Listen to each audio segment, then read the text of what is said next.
मेरा यही पूछना है कि हेलो मिस्टर सिन्हा, तुम छो भाई कहना ड्यूटी पर ही छो ये रिटायर ही हो गया ऊना। अरे कब एला तुम ही ना कब्याण बिच तुम नहीं ना।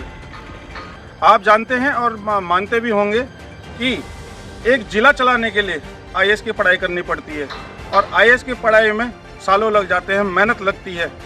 ठीक उसी प्रकार देश चलाने के लिए एक नेता की जरूरत पड़ती है और हम जनता ने ऐसे अनपढ़ जाहिलों को नेता बना रखा है जो कि राशन तो फ्री दे सकते हैं, आटा दाल चावल नमक ये तो फ्री देते हैं, परंतु शिक्षा मुफ्त नहीं करते, क्योंकि उन्हें पता है अगर शिक्षा मुफ्त होगी तो सवाल पैदा होंगे, क्योंकि शिक्षा सवाल पैदा करती है और जब सवाल पैदा होंगे तो नेताओं के मुंह बंद हो जाएंगे। ऐसे मुद्दों पर जब जनता प्रखर होकर उनसे सवाल पूछेगी तो उनके पास कहने के लिए कुछ नहीं रहेगा कि हाँ ये कार्य क्यों नहीं हो रहा है या किस वजह से नहीं हो रहा है। तो जनता से भी यही अपील है कि अपने नेताओं से सवाल करें और सवाल करें उस जनप्रतिनिधि से जिसको आपने वोट देकर जिताया है, वोट देकर मंत्रालय में बिठाया है, वोट देकर विधायक बनाया है, वोट देकर सांसद बनाया है, वोट देकर नेता बनाया है। या वोट देने से क्या आप वोट देने तक ही सीमित रह गए हो? जागो, कब जागोगे आप? दोस्तों, विगत कुछ महीनों पहले भी हम आए थे आपको ये दिखाने के लिए कि मालन पुल की क्या स्थिति है, किस प्रकार यहाँ पर काम चल रहा है। और आज फिर हम आए हैं जो कि मालन पुल का कार्य देखने के लिए और किस प्रकार का यहाँ मौसम है और किस प्रकार के अभी तक कार्य किए गए हैं। हम धरातल पर नेताओं की जुबानी नहीं, लोगों की जुबानी नहीं, धरातल पर किस प्रकार के कार्य किए गए हैं वो देखने के लिए। लेकिन यहाँ पर जब हम आए तो हमें देखने के लिए कुछ और ही मिला। देखिए, मौसम वैज्ञानिकों ने कहा है, उन्होंने अनुमान लगाया है कि 25 तारीख 26 तारीख से ये जून के महीने से ही बरसात शुरू हो जाएगी। उत्तराखंड में मानसून आ जाएंगे, उन दस्तक देंगे। और आप देखिए मालन पुल का तो साल भर पहले ढह गया था। मालन पुल साल भर से अभी तक इसमें जून ही रेंगी है, कुछ कार्य हुआ नहीं है। जो हल्का फुल्का कार्य हुआ है वो हमने आपको पिछली वीडियो में दिखाया है।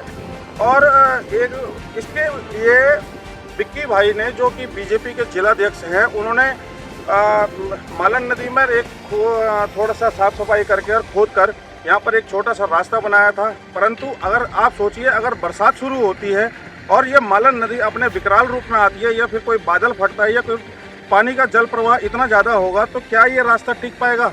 क्योंकि पुल तो पहले क्षतिग्रस्त है। ये रही जो जिलाध्यक्ष जी ने ये रोड बनाई उसके हाल।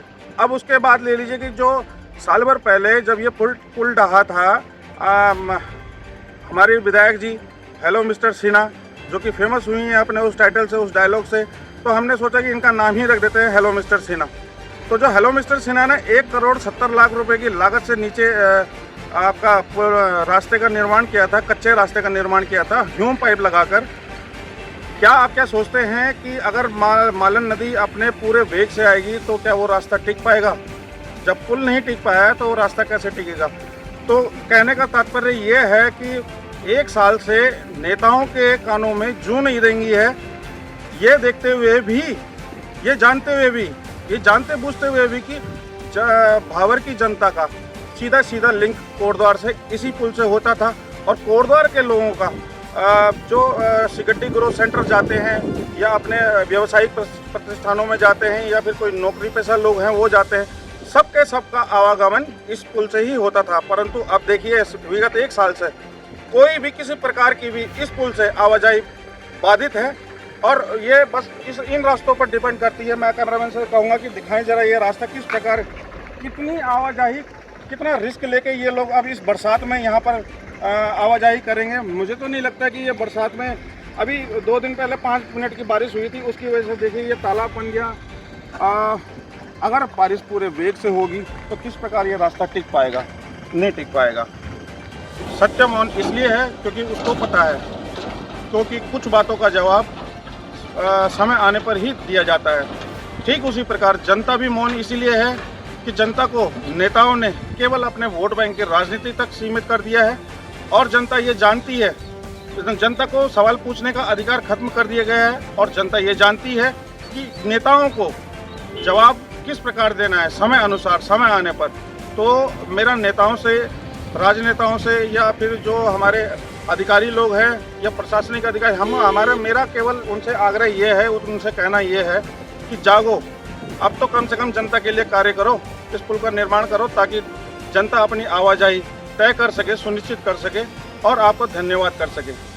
संघर्ष एक ऐसी चीज़ है जो आपको वास्तविक रूप में खोजती है, परंतु मालन नदी का यह पुल विगत 1 वर्ष से धराशायी पड़ा हुआ है, टूटा पड़ा हुआ है, जो कि अब की बार अपनी बाट जो रहा है, रास्ता देख रहा है अपना।